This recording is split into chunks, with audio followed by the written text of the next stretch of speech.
News देख रहे हैं आप। मैं हूं आपके साथ नेहा वालिया। इस खास बुलेटिन में हम आपको दिन भर की उन तमाम अहम खबरों से रूबरू कराएंगे जिनका सीधा है आपसे सरोकार। बताएंगे आपको कि आखिर क्यों विश्व सुंदरी ऐश्वर्या को ईडी ने बुलाया, संसद में आज किस मुद्दे पर हुई बहस, इसकी भी जानकारी आपको दी जाएगी। साथ ही अमृतसर के गुरुद्वारे में हुई बेअदबी के बाद क्या है चन्नी सरकार का एक्शन, कार्रवाई की करेंगे पूरी हम पड़ताल और अंत में बताएंगे कि भारत के आखिर किस किस इलाके में बर्फबारी से पारा लुढ़क गया है और पर्यटकों पर इसका क्या कुछ असर देखने को मिल रहा है। तो ये 4 तस्वीरें आप देख रहे हैं अपनी टीवी स्क्रीन पर। लगातार एक एक कर हर खबर से आपको रूबरू करवाएंगे। सबसे पहले हम बात करेंगे पहली तस्वीर में जो आप देख रहे हैं ऐश्वर्या राय की, जो मुश्किलें अब बढ़ती हुई नजर आ रही हैं। जी हां, केंद्रीय जांच एजेंसी ईडी के शिकंजे पर अब एक और अभिनेत्री आ गई है। उनका नाम है ऐश्वर्या राय बच्चन। बताते चले कि पनामा पेपर्स लीक मामले में बॉलीवुड एक्ट्रेस ऐश्वर्या राय बच्चन को ईडी ने पूछताछ के लिए सम्मन किया था, जिसके बाद अभिनेत्री दिल्ली के हेड ऑफिस पहुंची। जानकारी के मुताबिक ईडी ने इस मामले में prevention of money laundering act 2022 के तहत मनी लॉन्ड्रिंग का मुकदमा दर्ज किया है। इससे पहले 2 मौकों पर ऐश्वर्या राय ईडी के सामने पेश होने पर असमर्थता जता चुकी हैं। पनामा पेपर्स में फ्रॉड और टैक्स चोरी करने वाले दुनिया के कई नामी लोगों के बारे में जानकारी भी मिली। इस लीक दस्तावेज को पहले सबसे जर्मनी के एक अखबार ने हासिल किया था और इस फर्जीवाड़े में दुनिया के कई नामचीन लोगों का नाम भी सामने आया था, जिसमें एक नाम था ऐश्वर्या राय बच्चन, जिन्हें आज ईडी की तरफ से समन भेजा गया।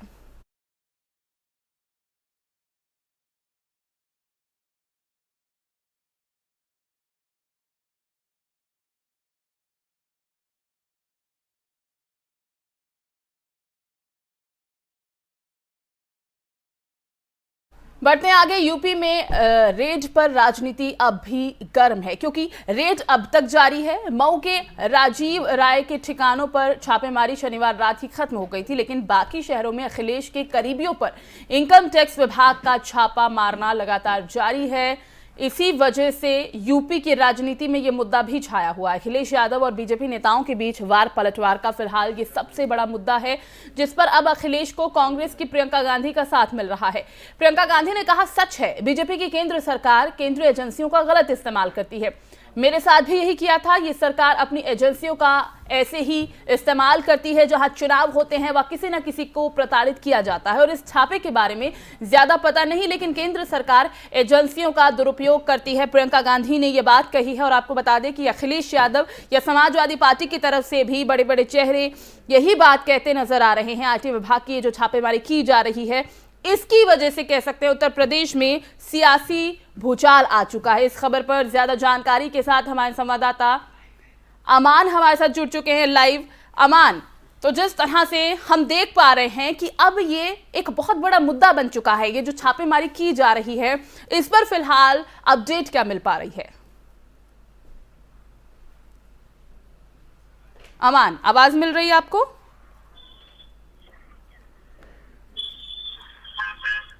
अमान, सुन पा रहे हैं आप? जी, आवाज मिल रही है अमान आपको? जी जी जी। तो ये जो छापेमारी लगातार की जा रही है उत्तर प्रदेश में, हम देख रहे हैं समाजवादी पार्टी के जो बड़े बड़े चेहरे हैं या फिर कहें कि अखिलेश यादव के जो करीबी हैं, इस पर अभी पूरी जानकारी ताजा क्या मिल पा रही है?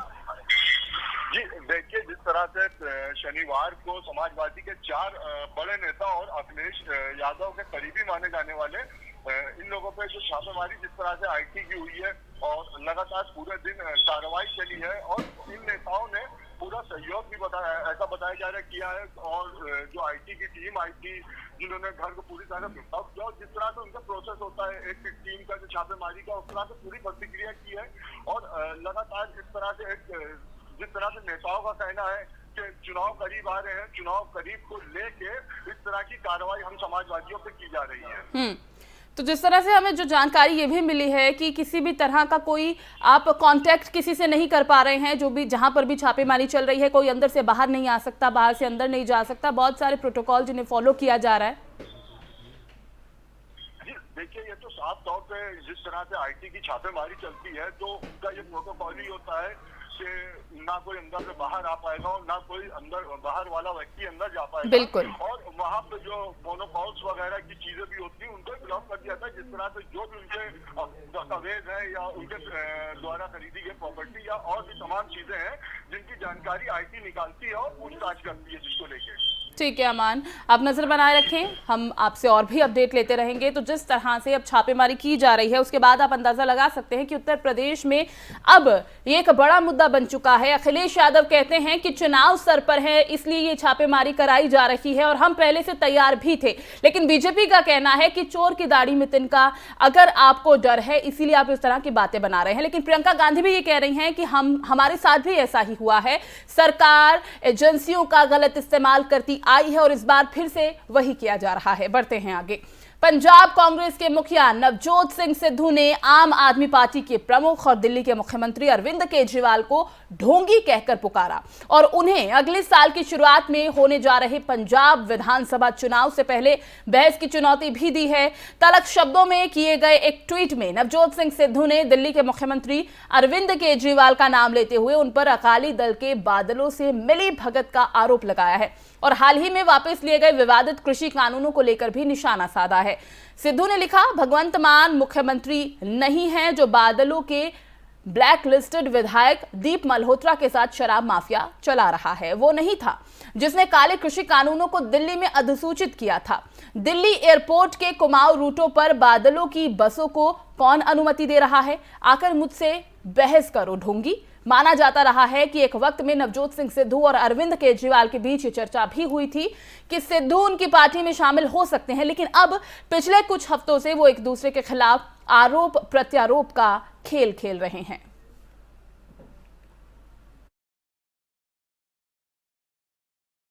वहीं सोमवार को सरकार ने लोकसभा में चुनाव कानून संशोधन विधेयक 2021 पेश किया। कानून मंत्री किरण रिजिजू ने लोकसभा में बिल को पेश किया। बिल को आधार को मतदाता सूची से जोड़ने का प्रावधान है, जिसमें चुनाव कानून विधेयक 2021 मतदाता सूची डेटा को आधार से जोड़ने की अनुमति देता है। विपक्षी दलों ने बिल को लाए जाने के बाद ही सदन में हंगामा शुरू कर दिया।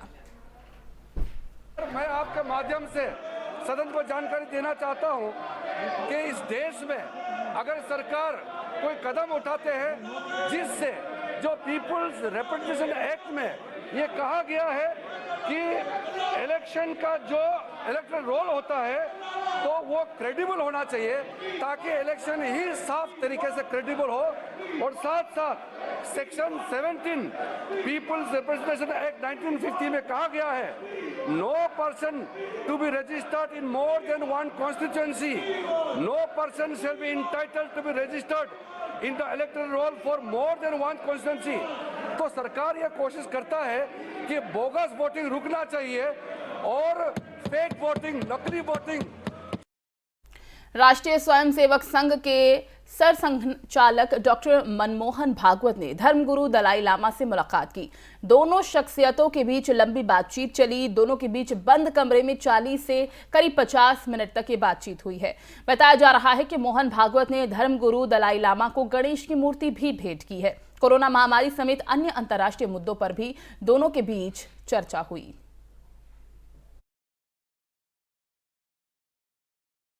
वहीं भारत में कोरोना वायरस के एक्टिव केस अभी 82,267 हैं, जो कि 572 दिनों में सबसे कम है। स्वास्थ्य मंत्रालय की तरफ से सोमवार सुबह जारी किए गए आंकड़ों के मुताबिक पिछले 24 घंटों में कोरोना के 6563 नए मामले सामने आए। 132 लोगों की महामारी से मौत हुई है।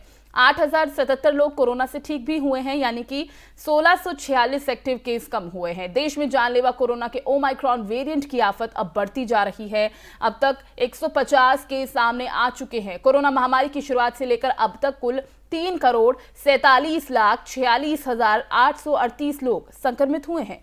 इनमें से 4,77,554 लोगों की मौत हो चुकी है और अच्छी बात यह है कि अब तक 3,41,87,000 लोग ठीक भी हुए हैं।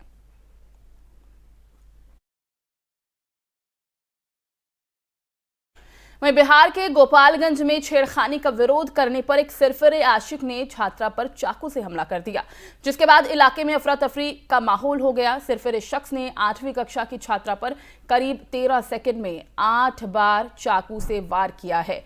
घायल छात्रा को पहले सदर अस्पताल में भर्ती कराया गया, जहां पर से डॉक्टर्स ने पटना के पीएमसीएच में उसे रेफर किया। वारदात रविवार की है। पूरी घटना वहां पर लगे सीसीटीवी में कैद हो गई है। घटना की सूचना मिलते ही मौके पर पहुंची पुलिस ने सीसीटीवी फुटेज के आधार पर आरोपी की पहचान भी कर ली है, उसे गिरफ्तार भी कर लिया है। तस्वीरें जरा आप देखिए, ये वही तस्वीरें हैं जो घटना के समय सीसीटीवी में कैद हो गई है। छात्रा को किस तरह से जो चाकू है वो घोंपा जा रहा है। 13 सेकंड में करीब 8 बार बताया जा रहा है। ये चाकू इस अपराधी की तरफ से छात्रा पर जिस पर वार किया गया है, अटैक किया गया है और करीब 8 बार ये चाकू घोंपा गया है। तो तस्वीरें आप देख सकते हैं। जख्मी छात्रा को फिर अस्पताल ले जाया गया, जहां पर उसका इलाज चल रहा है। वहीं गाजियाबाद के लोनी कोतवाली क्षेत्र के डीएलएफ अंकुर विहार कॉलोनी में दिन निकलते ही 2 मोटरसाइकिल पर सवार 4 बदमाशों ने अंधाधुंध गोलियां बरसा दी, जिसके बाद विकास नाम के युवक की मौत हो गई। जानकारी के मुताबिक बदमाशों ने 10 गोलियां चलाई। वारदात के बाद पुलिस मौके पर पहुंची। पुलिस ने मामला दर्ज कर लिया है और तहकीकात भी शुरू कर दी गई है। थाना लोनी के डीएलएफ क्षेत्र में एक युवक को गोली मार दी गई, जिसकी पहचान डीएलएफ कॉलोनी के अंतर्गत रहने वाले विकास के रूप में हुई है। वो 2 अज्ञात व्यक्तियों के द्वारा बताया जा रहा है कि उसे गोली मारी गई है।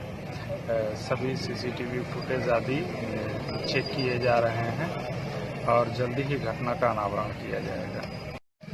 थाना लोनी के डीएलएफ क्षेत्र में एक युवक को गोली मार दी गई, जिसकी पहचान डीएलएफ कॉलोनी के अंतर्गत रहने वाले विकास के रूप में हुई है।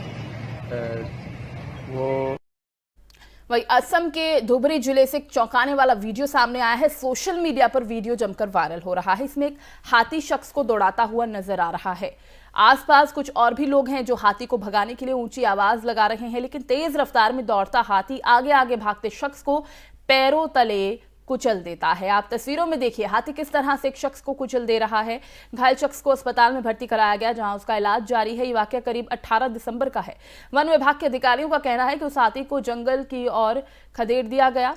गांव के लोगों को अब डरने की जरूरत नहीं है, हालांकि सावधानी बरतनी होगी, लेकिन ये वीडियो डरा देने वाला है। अब देखिए किस तरह से ये जंगली हाथी उस शख्स के पीछे जाता है और उसके बाद उसे रौंद देता है, जिसके बाद ये व्यक्ति घायल बताया जा रहा है। उसे अस्पताल में भर्ती कराया गया, जहां पर उसका इलाज चल रहा है। बढ़ते आगे। कहते हैं कि रब जोड़ियां ऊपर ही बना देता है, बस उनका मिलना नीचे इस धरती पर होता है। लेकिन ये जो खबर हम आपको बताने वाले हैं ये थोड़ी हटके है। खबर तेलंगाना से है, जहां पर पहली बार समलैंगिक पुरुषों का एक जोड़ा 10 साल के लंबे रिश्ते के बाद शादी के पवित्र बंधन में बंध गया है। इस जोड़े ने 18 दिसंबर को शहर के बाहरी इलाके में आयोजित एक निजी समारोह में धूमधाम से शादी की। ऐसे समय में जब भारत में समलैंगिक विवाह अवैध है, इस जोड़े ने पूरे जश्न और गाजे बाजे के साथ विवाह किया। शादी की इतना ही नहीं, शादी के सेलिब्रेशन में पूरा परिवार साथ था, दोस्त भी शामिल हुए। सुप्रियो चक्रवर्ती और अभय डांग पिछले 1 दशक से एक दूसरे को जानते हैं। जब दोनों को महसूस हुआ कि दोनों एक दूसरे से बेहद प्यार करते हैं और एक दूसरे के बिना रह नहीं सकते, तब दोनों ने शादी करने का फैसला किया। दोनों के शादी सेलिब्रेशन में परिवार के सदस्य और दोस्त मिलकर शामिल हुए। कम से कम कुल 60 लोग इसमें शामिल हुए थे। दोनों ने एक आम जोड़े की ही तरह एक दूसरे को पहले रिंग पहनाई और फिर शादी कर ली। सुप्रियो ने कहा, उनकी शादी ने सभी को मजबूत संदेश दिया है कि खुश रहने के लिए किसी की इजाजत की जरूरत नहीं होती। आज हम दोनों ने शादी कर ली है और हम दोनों बहुत खुश हैं। खुश इस बात से भी हैं कि परिवार वाले हमारी शादी में शामिल हुए हैं, हमारे दोस्त, हमारे परिजन सब हमारी खुशी में शामिल हुए, शरीक हुए। वहीं फिलीपींस में आए साल के सबसे शक्तिशाली तूफान राय ने भारी तबाही मचाई है, जिसके कारण अब तक 208 लोगों की मौत हो गई है। कम से कम 239 लोग इसमें घायल बताए जा रहे हैं और 52 लोग लापता हैं। पुलिस ने बताया कि तूफान राय ने द्वीप समूह के दक्षिणी और मध्य क्षेत्रों को तबाह कर दिया है। गुरुवार को तूफान के आने के बाद 3 लाख से ज्यादा लोगों को अपना घर छोड़कर जाना पड़ा। साथ ही समुद्री तट पर बसे रिजॉर्ट भी खाली कराए गए हैं। फिलीपींस रेड क्रॉस ने कहा कि तटीय क्षेत्र पूरी तरह उजड़ गए हैं। इससे पहले रेड क्रॉस के अध्यक्ष रिचर्ड गार्डन ने कहा था, घर, अस्पताल, स्कूल और सामुदायिक इमारतें बुरी तरह बिखर गई हैं। तूफान ने घर की छतों को तोड़ दिया है, पेड़ जमीन से उखड़ गए हैं। कंक्रीट के बिजली के खंभे गिर गए हैं, लकड़ी के घरों के टुकड़े टुकड़े हो गए हैं, गांवों में बाढ़ आ गई है। तूफान राय की तुलना साल 2013 में आए तूफान हैयान से की जा रही है। फिलीपींस में योलांडा कहे जाने वाले हैयान देश में सबसे शक्तिशाली और खतरनाक तूफान माना जाता है, जिसमें करीब 7300 से ज्यादा लोग मारे गए थे या फिर कहें कि लापता हुए। इजराइल के प्रधानमंत्री नफ्ताली बेनेट ने देशवासियों से अनुरोध किया है कि वो कोरोना वायरस के नए वेरिएंट ओमाइक्रॉन के बढ़ते प्रकोप के मद्देनजर अपने बच्चों का टीकाकरण कराएं। इस बीच इजराइल के अधिकारी यात्रा प्रतिबंधों को विस्तार देकर अमेरिका को भी इस दायरे में लाने की तैयारी कर रहे हैं। बेनेट ने रविवार को टेलीविजन के माध्यम से देश को संबोधित करते हुए कहा कि देश में नए वेरिएंट के मामले अपेक्षाकृत कम हैं। उन्होंने कहा कि इसका कुछ हद तक श्रेय ज्यादातर देशों से यात्रियों का प्रवेश प्रतिबंधित करने के शुरुआती कदमों को जाता है, लेकिन मामले बढ़ने में देरी नहीं लगेगी। उन्होंने कहा 5वीं लहर शुरू हो गई है। बेनेट के मुताबिक ये बहुत जरूरी है कि माता पिता अपने बच्चों का टीकाकरण कराएं।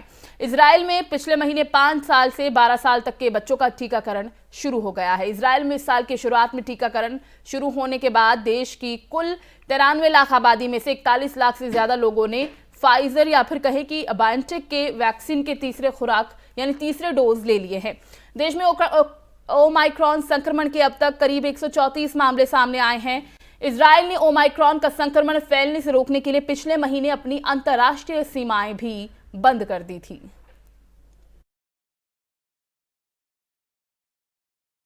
और अब जाते जाते हम बात करेंगे मौसम की, क्योंकि उत्तर भारत में मौसम ने करवट ले ली है। कई इलाकों में बढ़ती ठंड के साथ बर्फबारी की भी तस्वीरें देखने को मिली हैं।